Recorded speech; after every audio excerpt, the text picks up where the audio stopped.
Deseo en el desierto de Bárbara Cartland, capítulo 7. El marqués despertó y se dio cuenta de que había dormido varias horas, a pesar del trabajo que tuvo para conciliar el sueño. Le había horrorizado lo ocurrido. Al mismo tiempo descubrió que nunca en su vida había tenido una reacción tan intensa al contacto de unos labios de mujer. De hecho, era diferente a cualquier otro beso que hubiera experimentado nunca. Permaneció acostado por largo rato, preguntándose qué podía hacer al respecto. Sin sentirlo, se sumió en un sueño inquieto que terminó en una confusión de sueños extraños de los cuales ahora podía recordar muy poco. Todo lo que sabía era que estaba inseguro de sí mismo. Cuanto más pronto vuelva a Inglaterra y a la cordura, mejor, se dijo, y tiró con violencia de la campanilla para llamar a su ayuda de cámara. Shamara no despertó hasta bien avanzada la tarde. Se mantuvo en quietud con los ojos cerrados, pensando en el éxtasis del beso del marqués.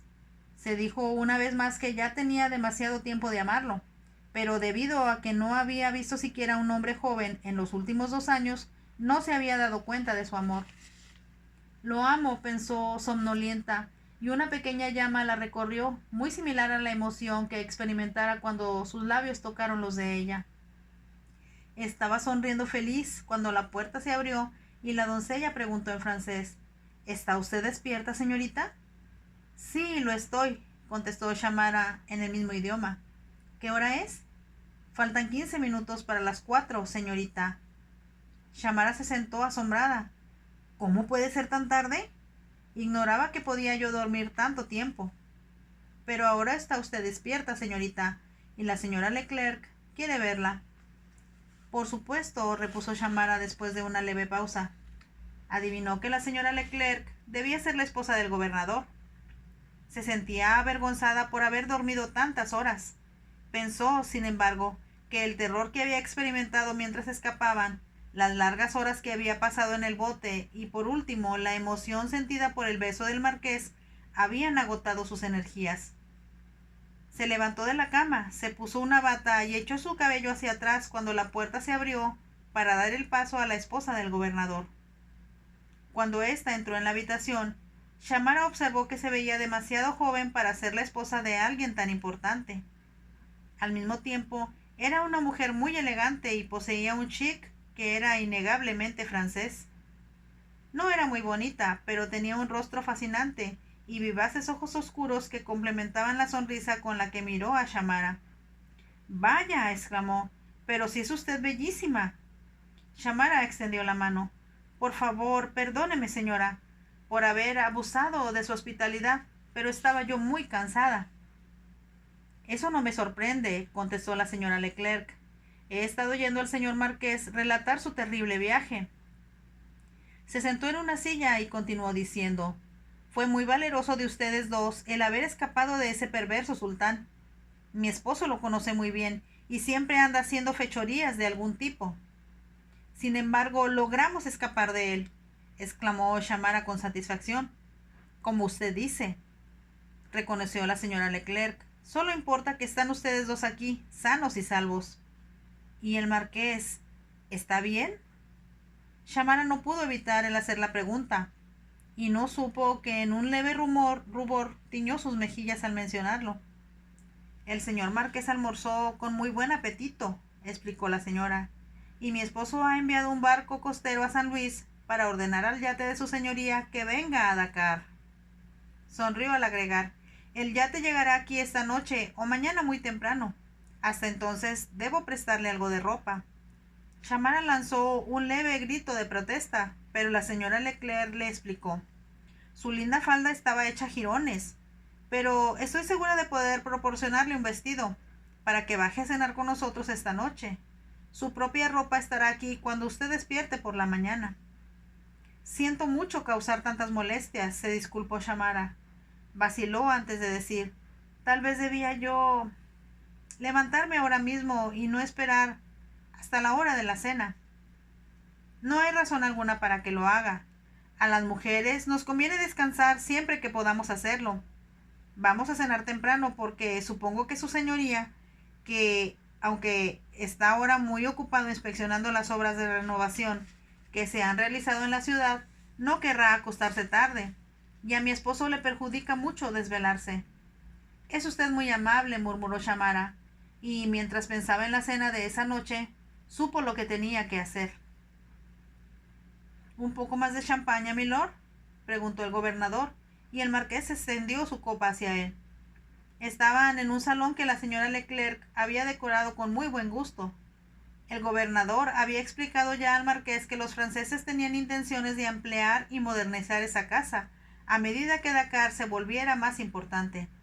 Como el gobernador había dicho antes, vamos a hacer todo lo posible por atraer el comercio a esta parte de África. Por lo pronto, estamos teniendo ya una buena respuesta. El marqués se sintió aliviado al saber que habría solo un pequeño grupo de 10 personas para cenar esa noche. Se encontraba impaciente de que su yate llegara, no solo para ver a Charles, sino para iniciar el viaje de regreso a casa. Deseaba ponerse su propia ropa. Su aspecto era muy elegante, de cualquier modo, con un traje de etiqueta que le había proporcionado uno de los asistentes del gobernador. Estaba cortado al estilo francés y no le gustaba mucho la elaborada camisa que lo complementaba, porque él prefería la sencillez de las camisas almidonadas que usaba siempre. La chaqueta le quedaba ligeramente ceñida, pero todas las mujeres que habían en la habitación lo miraban con admiración. Pensaba que Shamara se había retrasado, y aunque no quería admitirlo, ni siquiera para sí mismo, estaba ansioso por verla. Había preguntado por ella varias veces durante el día, pero siempre le habían contestado que seguía dormida. Aceptó para sí que eso era lo mejor que podía hacer después de lo sucedido. Aquello había sido una experiencia desagradable y terrible para una muchacha tan joven como Shamara. Era, no obstante, una gran satisfacción para el marqués saber que una vez más había triunfado e impuesto su voluntad. El gobernador le había dicho que era muy poco probable que el sultán hubiera podido cobrar el dinero del rescate. En primer lugar, tal vez el mensajero que el gobernador había enviado al barco llegara antes que los hombres del sultán. En segundo, éste no tenía modo de saber si el marqués había llegado o no al yate. Si estaba ahí, lo más probable era que hiciera aprender a sus hombres y desde luego no entregara ni un penique. De cualquier modo, había añadido el gobernador, haya usted pagado o no, el sultán Hassan el Sengli recibirá una humillación que tiene muy merecida y que le hará comportarse con más cuidado en el futuro. El marqués estaba recibiendo las felicitaciones de uno de los invitados del gobernador ante lo que él llamaba una tremenda hazaña, cuando la puerta se abrió.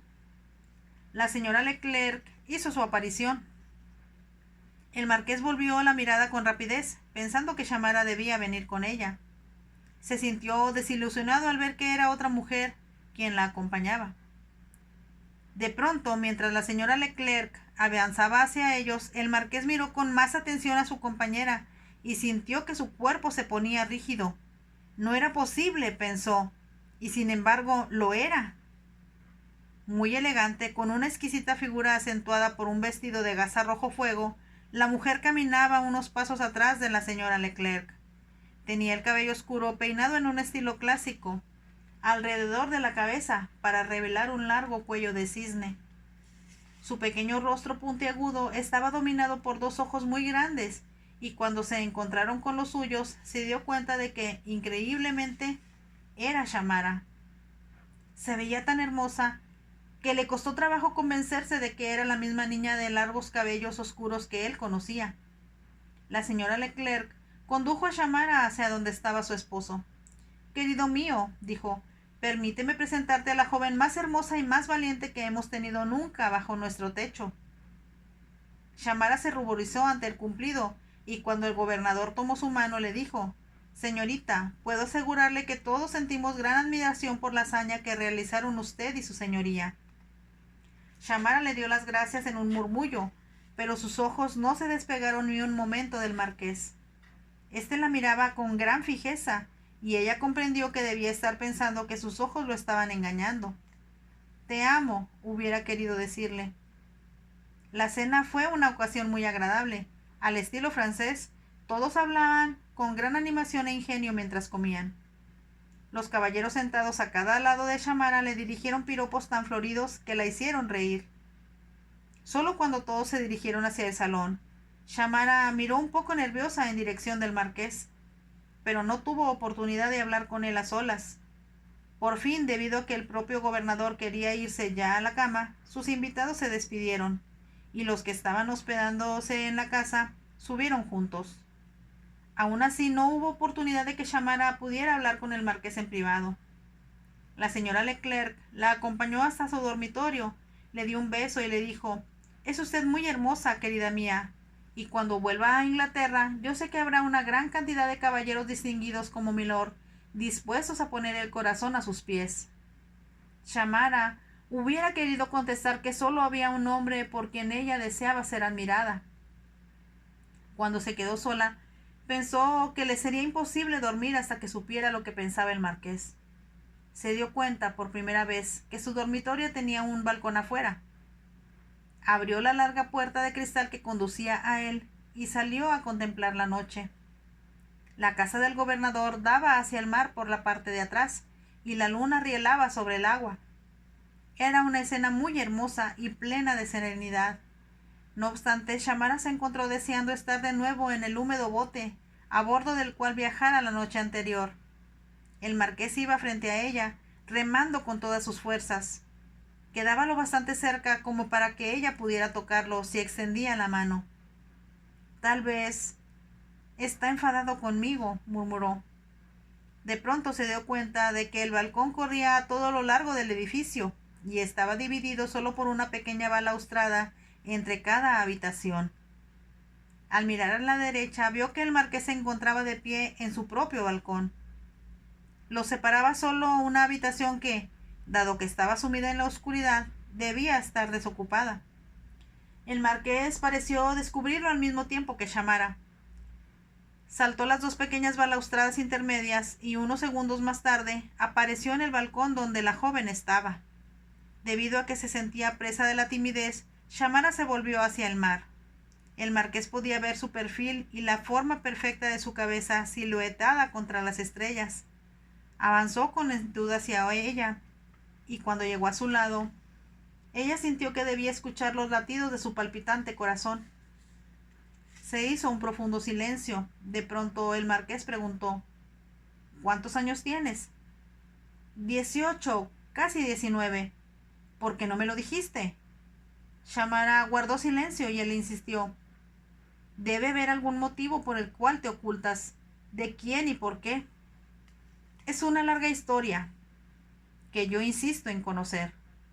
Había una nota imperativa en su voz que la obligó a volver el rostro para mirarlo con incertidumbre. Entonces, cuando sus ojos se encontraron, algo pareció romperse adentro del marqués. Extendió los brazos y la atrajo contra su pecho, no de forma gentil, sino brusca. Un momento después la estaba besando con pasión, hasta robarle el aliento. Al mismo tiempo, el éxtasis de sus besos la hizo sentir que la elevaba hasta el cielo. La besó hasta que fue imposible pensar, sino solo sentir. Un frenesí los unía de tal modo que ya no eran humanos, sino parte integrante de las estrellas, de la luna, del cielo, del mar y de toda la creación. Esto era el amor, comprendió Shamara, el amor que la vida misma, irresistible, abrumador y tan perfecto, que sólo podía provenir de la divinidad. El marqués la besó hasta que él estaba tan jadeante como ella. Después dijo con voz enronquecida: «Mi adorada, ¿cómo pudiste hacerme esto?». Y empezó a besarla de nuevo, solo debido a que sus propios sentimientos eran tan abrumadores y la hacían sentir miedo. Shamara ocultó el rostro contra el cuello del marqués. Fue entonces cuando ella sintió que los dedos de él le quitaban los broches que sostenían sus cabellos, hasta que cayeron sobre sus hombros y sobre su espalda como antes. Él lo acarició, haciéndola sentir que era parte de la luz de la luna que introducía en sus senos hasta su corazón. «Te amo», hubiera querido exclamar, pero su voz parecía haberse perdido en su garganta. El marqués puso los dedos bajo su barbilla y levantó su rostro hacia el suyo. La miró por un largo momento. La luz de la luna hacía que él pudiera ver el rostro de Shamara. «¿Cuándo te casarás conmigo, vida mía?», preguntó. Ella lo miró y pensó que el resplandor de ese rostro virginal y el amor que había en sus ojos eran lo más hermoso que había visto en su vida. De pronto, para su sorpresa, Shamara lanzó un leve grito. No, murmuró. No es algo que no debo hacer. Quiero irme lejos y tú debes olvidarme. El marqués se puso rígido. ¿Te has vuelto loca? ¿Cómo podría olvidarte? ¿Cómo podría perderte? Te amo, Shamara. Te estoy pidiendo que seas mi esposa. Lo sé, y es lo más glorioso que me ha sucedido en la vida, pero no puedo casarme contigo. Su voz se quebró al decir las últimas palabras, y él advirtió que estaba al borde del llanto. Desconcertado la miró por un largo momento antes de conducirla a través de la ventana abierta hacia el dormitorio. Con suavidad la hizo sentar en la chaise-longue que había cerca de la ventana, antes de quitarse la ajustada chaqueta que le habían prestado. La arrojó sobre una silla y se sentó junto a la joven, acercándola más hacia él. Ahora cuéntame qué significa todo esto, preciosa mía, dijo. Yo sabía que me estabas ocultando algo, pero nada ni nadie impedirá ahora que seas mía. Pero no puedo casarme contigo. Sería muy peligroso. ¿Peligroso? ¿Por qué? Ella lo miró. Procura ser sensata, mi amor, invitó él con dulzura. Dime lo que te preocupa. Si hay algún peligro, lo destruiré y te protegeré. Ojalá fuera tan sencillo así, expresó Shamara con un leve sollozo. Pero ellos nunca se darán por vencidos. ¿Quiénes son ellos? ¿Quiénes son ellos? La tercera sección de la policía secreta rusa, la Oprichnina. ¿Qué tiene que ver la policía secreta rusa contigo? En voz muy baja, sin mirarlo, Shamara dijo: Estaban decididos a matarnos, a mis padres y a mí. Si descubren que todavía estoy viva, lo harán. El marqués la miró con atención y preguntó: ¿pero por qué? ¿Por qué razón? ¿Qué puede haber hecho tu padre para hacerlos antagonizar de ese modo? Se casó con mamá. Tienes que explicármelo todo.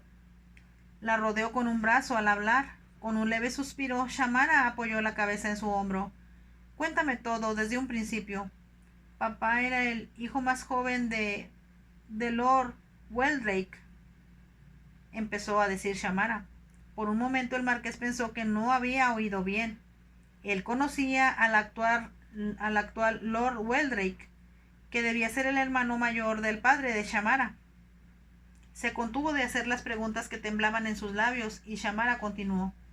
El hermano mayor de papá se fue al ejército, su segundo hermano a la marina, y a él le indicaron que debía convertirse en pastor para que fuera vicario en alguna de las iglesias que había en la finca de su padre. El marqués sabía que eso era lo tradicional, y Shamara continuó. Papá se aburrió de vivir en un pueblo tan pequeño, donde no tenía la clase de caballos que a él le gustaba montar, así que para furia de su padre se volvió misionero, para poder viajar, supongo. Exacto, con lo que le daba la sociedad de misioneros y una pequeña renta que recibía de mi abuelo, podía viajar por todo el mundo, escalar montañas, navegar por ríos inexplorados y considerar todo como una gran aventura. Comprendo que eso debe haberle causado mucho placer, comentó el marqués con suavidad. Debido a su comprensión, Shamara se acercó un poco más a él. El marqués besó su frente y ella continuó. Fue en 1875 cuando papá visitó Odessa y conoció a mamá. El marqués comprendió hacia dónde conducía la historia. Mamá, continuó Shamara, se había casado a los 16 años con un príncipe de sangre real, con quien fue muy desventurada. Estuvieron casados solo unos 4 años. Él murió durante un duelo de borrachos en San Petersburgo. Hizo una pausa antes de proseguir diciendo: Mamá se retiró entonces al palacio que poseía en Odessa y se sintió feliz de estar sola, sin toda la pompa y todo el protocolo que la habían rodeado antes de enviudar. Entonces conoció a tu padre.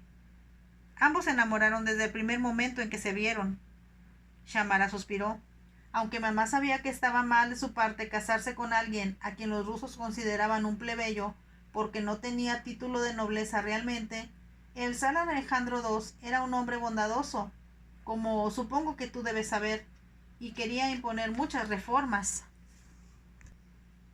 Nací en 1876 y mis padres fueron completamente felices hasta que el zar fue asesinado y Alejandro III subió al trono. Debes haber tenido 5 años en aquel entonces, calculó el marqués. Un año más tarde, cuando yo tenía 6, prosiguió Shamara, llegó presuroso un amigo a Odessa con la noticia de que el nuevo zar había descubierto que mamá se había casado con un plebeyo. Hubo un sollozo en su voz que la hizo detenerse, pero un momento después añadió: la policía secreta había recibido órdenes de exterminar a papá y a mí y de conducir a mamá de regreso a San Petersburgo. Eso debe haber sido terrible, murmuró el marqués. Papá, sin embargo, había sospechado que algo así podía suceder desde el momento en que el zar fue asesinado. Por lo tanto, trasladó una considerable parte del dinero de mamá a Grecia. Eso fue muy hábil de su parte. Dejamos el palacio de mamá y partimos en el primer barco que nos pudo conducir a Grecia. Shamara calló por un momento. El marqués supuso que estaba recordando lo que, a su edad, debió ser una cruel experiencia. Cuando llegamos a Grecia, papá supo que la policía secreta había saqueado el palacio y estaba decidida a seguirnos la pista a donde fuera. Ahogó un sollozo y continuó con voz quebrada. Papá se cambió el apellido al de Weller y nos lanzamos a visitar países donde él no era conocido. Rió con suavidad al decir: ya no recuerdo ahora cuántos lugares conocimos, pero 3 o 4 años más tarde visitamos Egipto. Vimos las pirámides y conocimos desde luego la Esfinge. Súbitamente levantó la mirada hacia él, porque ese era el nombre de su yate. Los labios del marqués descendieron a los de ella. Transcurrió un gran lapso antes que Shamara pudiera continuar su historia. Era peligroso permanecer por mucho tiempo en una misma parte, así que estuvimos viviendo una temporada en África Occidental y aprendí a hablar fulbé. Gracias a Dios que así fue, comentó el marqués con fervor. Viajamos por todo el protectorado de la costa de Nigeria. Yo jugaba con los niños fulbé y papá se hizo amigo de numerosos jefes que no eran tan codiciosos ni tan traidores como el sultán Hassan. El marqués sonrió. Aunque estábamos siempre en movimiento, éramos muy felices, afirmó Shamara. Sin embargo, después de tantos años, el dinero empezaba a agotarse. Mamá vendió sus joyas, que eran magníficas, pero como tenía que hacerlo con mucha discreción, no obtuvo el precio que habría obtenido por ellas en París o en Londres. El marqués comprendió que eso debió ser cierto. Debido a que él consideró que toda esa historia era triste, besó la cabeza de Shamara y acarició con la mano su largo cabello sedoso. Fue así que papá se le ocurrió la idea de ir a Turquía y visitar Constantinopla para averiguar, a través de amigos que conocía allí, si cabría la posibilidad de sacar de Odessa algunos de los tesoros que mamá tenía en su palacio. Shamara suspiró al añadir.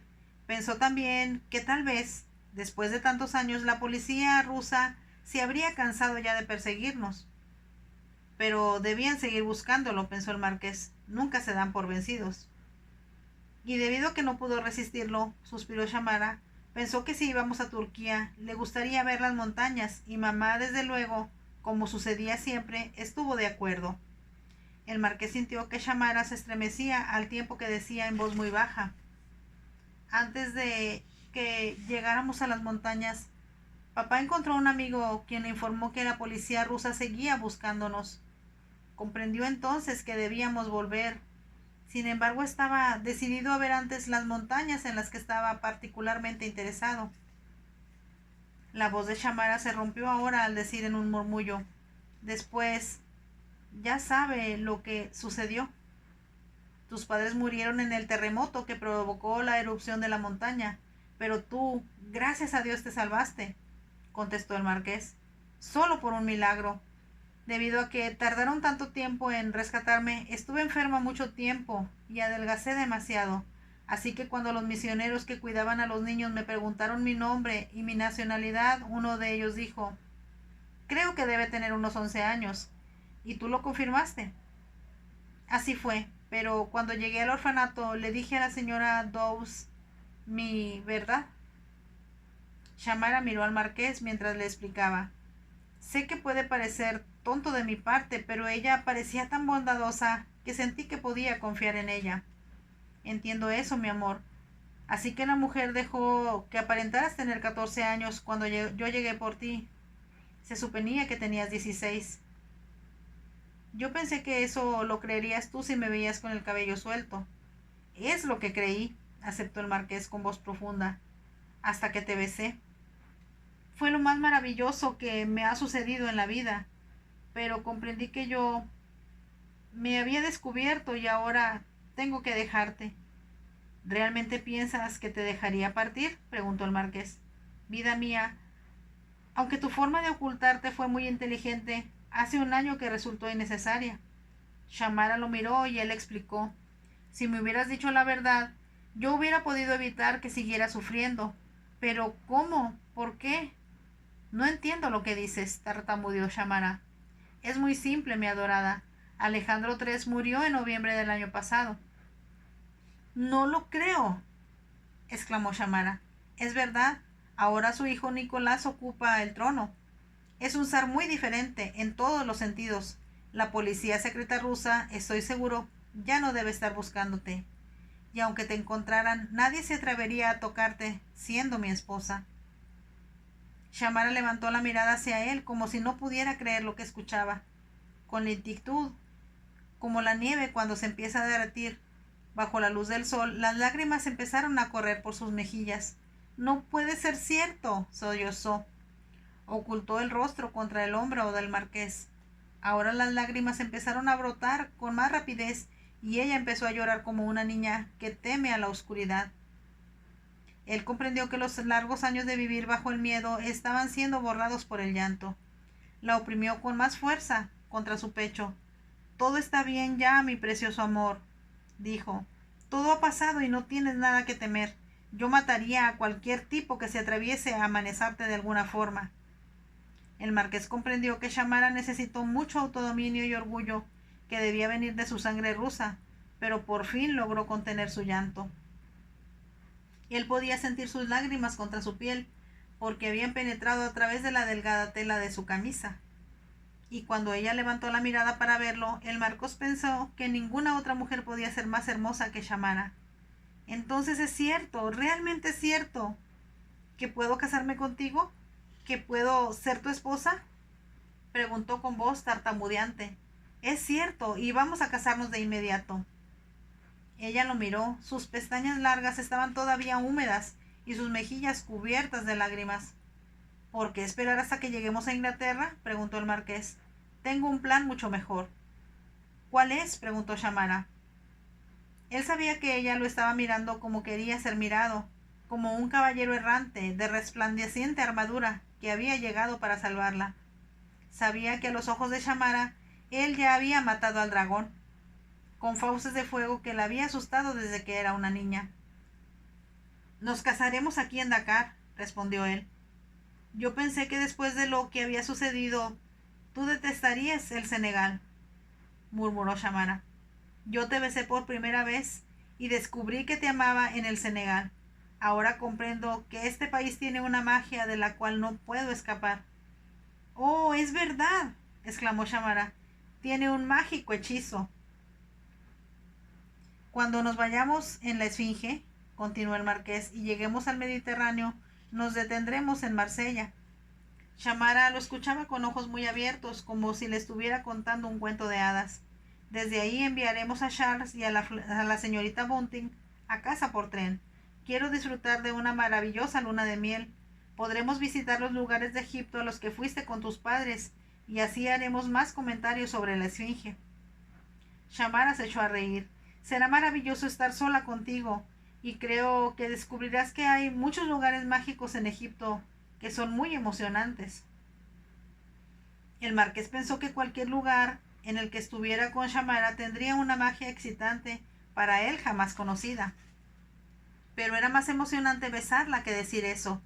Después, continuó él, que pudo hablar de nuevo, te llevaré a París para comprarte un trousseau que será la envidia de todas las mujeres de Londres. Shamara levantó la vista hacia él y el marqués continuó. Intentaba convertirte como mi pupila en alguien tan hermosa y atractiva que mis desagradables primos, comprendieran que cuando muriera no iban a recibir ni un solo penique de mi dinero. Shamara contuvo el aliento y luego comentó: el capitán Com me contó que amenazaron con matarte. Por favor, cariño, ten mucho cuidado. Hay una forma en que tú puedes impedir que ellos lo hagan, dijo el marqués con una sonrisa. ¿Yo puedo impedirlo? Pero, ¿cómo? La atrajo un poco más hacia él y con sus labios rozando los de ella dijo: si me das un hijo, o más bien dos, mis desagradables primos encontrarán muy difícil matar a toda una familia. Así optarán por otra forma para llenarse los bolsillos, tal vez trabajando. Shamara le echó los brazos al cuello. Quiero darte un hijo tan maravilloso como tú, expresó, y muchos niños más, y por favor, hazme sentir a salvo. He vivido asustada por tanto tiempo y no puedo soportar la idea de perderte. Había una nota en su voz que reveló al marqués que era una petición emanada del fondo mismo de su alma. Comprendió entonces que para salvar a Shamara de preocupaciones adicionales tendría que pensionar a sus primos. Él le aseguraría de que ellos se comportaran correctamente, guiándolos por medio de la amenaza de retirarles el dinero si no lo hacían. Sin importar qué tan costoso pudiera resultarle, cualquier cosa era preferible a ver a Shamara desventurada. Nunca en su vida había sentido que debía proteger y amar a una mujer de forma tan desinteresada y profunda como amaba a Shamara. Te amo, te adoro, preciosa mía, y mañana por la noche nos casaremos. Un momento después la estaba besando. La besó hasta que Shamara sintió como si las estrellas hubieran caído del cielo y estuvieran cintilando en sus corazones. La luna los envolvió con una luz divina, que era la vida misma. En la vida luminosa que ella le daría a sus hijos, que serían muy hermosos porque ellos dos se amaban, y si cualquiera de los dos podía evitarlo, serían niños que jamás conocerían el temor con el que ella había vivido por tanto tiempo. Te amo, dijo al marqués cuando él soltó sus labios. ¿Estás seguro de que puedo hacerte feliz? Después de todo, tú juraste que jamás volverías a casarte. Me siento tan dichoso que ya no soy el mismo hombre que era antes de conocerte. El futuro, cuando tú seas mía, completamente mía, será tan dorado que pensaré que debo haber muerto y alcanzado las puertas del paraíso. Oh, cariño mío, eso es lo que yo siento también, y tú eres tan maravilloso que yo nunca pensé ni por un momento que podrías amarme tanto como yo te amo a ti. Te diré cuánto, y eso tomará mucho tiempo, sonrió el marqués. De hecho, lo haré durante una luna de miel que durará toda nuestra vida. Una luna de miel llena de paz, en la que no abrigaré ya temores, sino que podré pensar solo en ti y en nuestro amor, murmuró Shamara con suavidad. Un amor que, como la vida misma, nunca morirá, afirmó el marqués, sino que seguirá por toda la eternidad. Empezó a besarla de nuevo, y solo fueron testigos las estrellas, que brillaban en el cielo, y el mar que se movía con suavidad abajo de ellos, y que también eran eternos. Fin de esta hermosa historia. Deseo en el desierto. ¿Qué les pareció? Déjenme sus comentarios. También, por favor, no olviden dejarme su like. Y nos vemos en la siguiente historia. Chao.